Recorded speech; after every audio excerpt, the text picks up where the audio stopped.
Tá chegando a hora. Amanhã tem o primeiro RCN Agro de 2022. Será com Maurício Bellinello, operador no mercado de valores com 18 anos de experiência, ampla vivência em operações envolvendo commodities no Brasil e no exterior. E o Maurício Bellinello vai conversar agora, ao vivo, com a gente. E temos a participação aqui de Éder Campos, aqui na bancada. Éder, bom dia. Obrigada por participar aqui com a gente. Legal. É isso? Legal. Gostei disso, legal. Eu sempre começo o programa, o CBN Agro, assim, né? Legal! E a Thaís tira um sarro, né? Tá tudo bem, Dani? Tudo bem, Éder, tudo bem. Éder Campos, que é o nosso colunista, aqui tem um programa também, o CBN Agro, todos os sábados, junto com a Thaís Sintra, para fazer esse bate-papo aqui com o Maurício Bellinello. Maurício, obrigada pela sua participação, bom dia. Bom dia, Daniele, bom dia, Éder, bom dia a toda a audiência do CBN Agro, bom dia para todo mundo. Éder, por favor. Vamos lá então, né? Maurício, bom dia para você, viu? Eu confesso que estou muito ansioso para a sua vinda aqui, viu? Parece que amanhã não chega logo, viu, Maurício? Está demorando para chegar. Que legal, Éder. Eu também estou muito ansioso, como os outros. Vou sair do frio de Curitiba para passar um pouco de frio em Campo Grande também, né? Aqui amanhã também fará bastante frio. Estou muito, muito ansioso. Espero muito que a audiência toda goste muito, porque eu estou preparando com muito carinho o conteúdo que vai ser abordado lá amanhã, né, para todo mundo. Bacana, traz blusa mesmo, viu? Tá bastante gelado aqui, mudou a temperatura, viu? Maurício, o assunto muito importante que você vai trazer para a gente, e confesso que vou aprender muito com você, viu? Porque é uma área que eu nunca me preocupei muito, até mesmo como jornalista, sempre fiquei focado em falar de produção, produtividade, né, tecnologia, mas mercado de capitais é uma novidade, eu acredito que não é só para mim. E se nós pensarmos um pouco sobre o assunto, a importância dele, viu, Dani? A gente vai olhar o Brasil, se a gente pegar o Brasil, que hoje é um grande player, um grande produtor de alimentos, se a gente voltar 40 anos, né? Década de 60, 50, mais um pouquinho ainda, talvez 50 anos, o Brasil era um país que não tinha muita tecnologia para a produção agropecuária. Na década de 50 e 60, apenas 2% das propriedades rurais tinham tecnologia, tinham maquinários, né? Os solos, na década de 70, não tinham conhecimento dos estudos sobre solos, produção tropical aqui nos solos brasileiros. O Brasil mudou muito da década de 70 para cá, né? Saiu de importador de alimentos para o grande produtor de alimentos. Só que hoje, e o Maurício vai nos ajudar nisso, nessa questão, viu, Maurício? Por isso que eu estou muito ansioso para te ouvir, porque não basta apenas o produtor saber produzir bem, né? Ter lucro com a sua produção, né? Ganha dinheiro com a produção, vende produto, compra máquina, compra terra, mas só isso hoje não é suficiente para manter o produtor na atividade. Maurício vai falar sobre isso, né? Eu vou, Éder. A ideia principal, né, como você muito bem citou, a questão que o Brasil, até o início dos anos 80, era um importador de alimentos e com o advento do Prodecer, né, o Programa de Desenvolvimento do Cerrado, que leva a agricultura para o Mato Grosso, para Goiás, né, a correção de solo e tudo mais, um evento histórico da história brasileira, que viabiliza uma agricultura tropical, de grande escala, porém, tecnicamente muito eficiente, mas como você bem citou, da porteira para fora, né, quando o agricultor chega para comercializar o seu produto, o nível de informação sobre os mecanismos, inclusive de formação de preços, ou seja, a maioria dos agricultores não sabe sequer como que o preço daquele produto que ele vende, soja, milho, trigo, café, boi, o que quer que seja, como é que o mercado forma esse preço, né? Ou seja, o produtor agrícola brasileiro, na média, ele é um dos melhores e mais eficientes do mundo, em qualquer uma das lavouras que a gente tem grande conhecimento e capacidade produtiva, né? Mas quando o assunto é defesa de preços, né? Garantia das riquezas da porteira para dentro durante o procedimento da porteira para fora, o Brasil ainda tem muito a caminhar nesse sentido, Éder. E é exatamente sobre isso que a gente vai tratar amanhã durante o nosso querido evento. Particularmente, Maurício, eu acho que o brasileiro, de modo geral, não tem educação financeira, né? A gente está falando para o produtor, e é o nosso tema, é o nosso assunto, mas, de modo geral, o brasileiro não tem educação financeira, não é isso? Ele falha, na verdade, em conceitos muitas vezes simples. Eu não vou dizer que eles são básicos, mas eles são simples, né? Um dos grandes exemplos, por exemplo, no caso da produção agrícola, né? Que é uma das complexidades que vem dessa falta de informação financeira.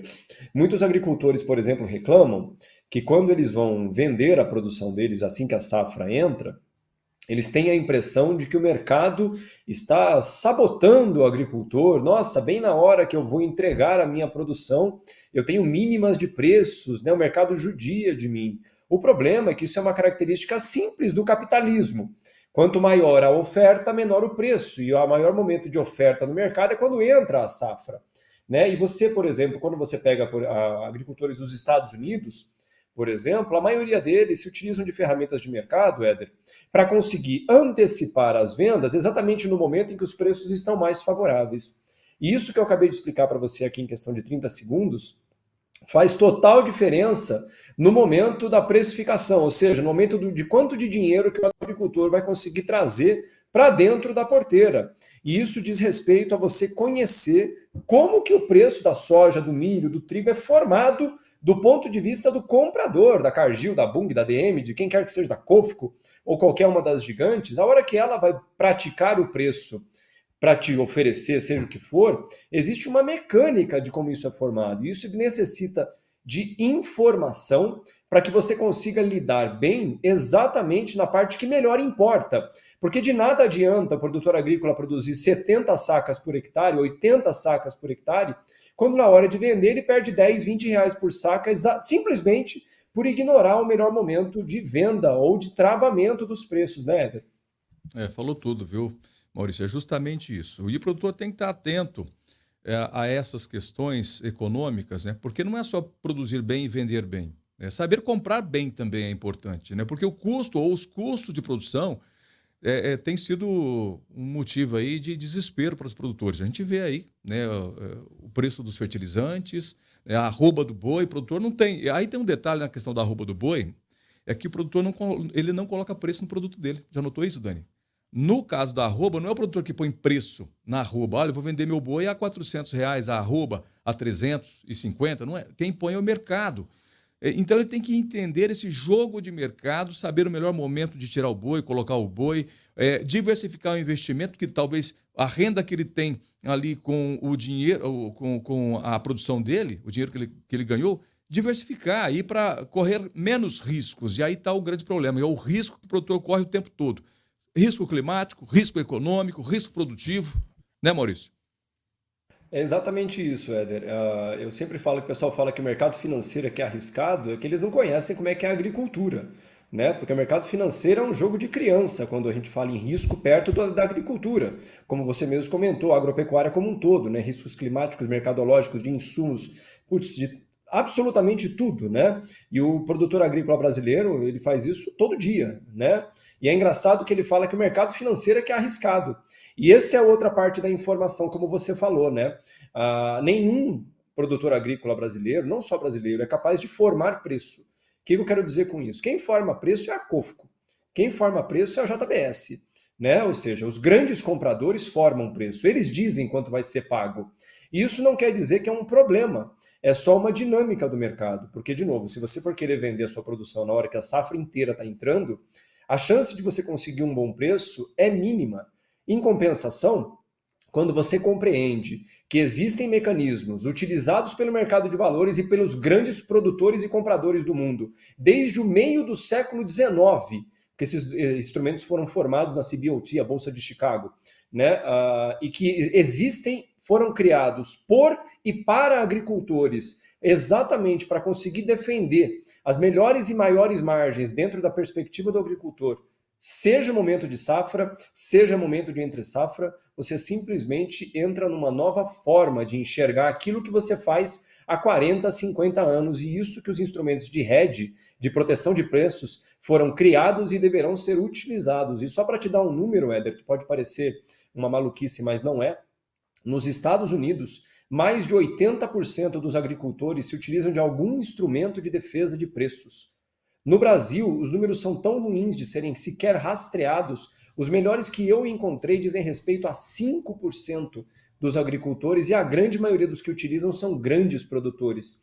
Né? Então você deve imaginar, se nos Estados Unidos 80% ou mais fazem uso desses instrumentos e a economia deles é forte, a agricultura deles é forte, do ponto de vista financeiro, isso provavelmente não é uma coincidência, né?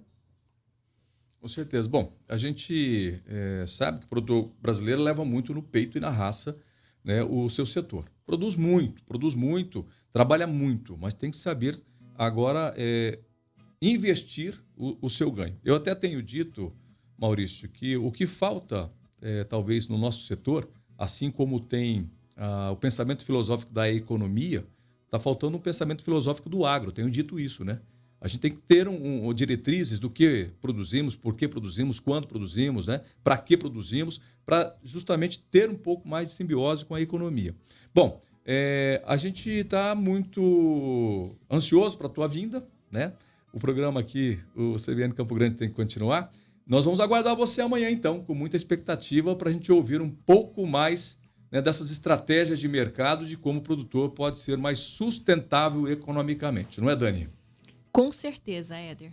Estamos ansiosos aqui, estamos preparados, né? O Maurício já combinou até que amanhã, quando estiver indo embarcar lá, pegando o avião, já vai mandar um vídeo pra gente, né? Vamos acompanhar aí o passo a passo da chegada do Maurício. Inclusive, Éder, olha, se as pessoas quiserem participar da palestra, eu quero lembrar aqui que a inscrição pode ser feita no rcn67.com.br/CBN em ação. Ainda dá tempo, né, de fazer aí o registro, o ingresso, enfim, porque a palestra começa amanhã, pontualmente, às 7h, lá no auditório da FamaSul. E vagas limitadas, né, Dani? Com certeza. De hoje para amanhã, sabe que as pessoas deixam para a última hora, né? Então agora a gente já está vendo lá a procura crescer nessas últimas horas. Com certeza até amanhã esse auditório vai estar lotado para assistir a palestra de Maurício Bellinello. Legal. Começamos falando legal, terminamos falando legal. Maurício, obrigada pela sua participação e até amanhã. Eu que agradeço. Até amanhã, pessoal. Aguardo todos lá e não percam tempo. Vocês que vêm de fora de Campo Grande, levem agasalho. Fique avisado, porque tá frio e vai esfriar mais. Combinado. 9h24 em Mato Grosso do Sul.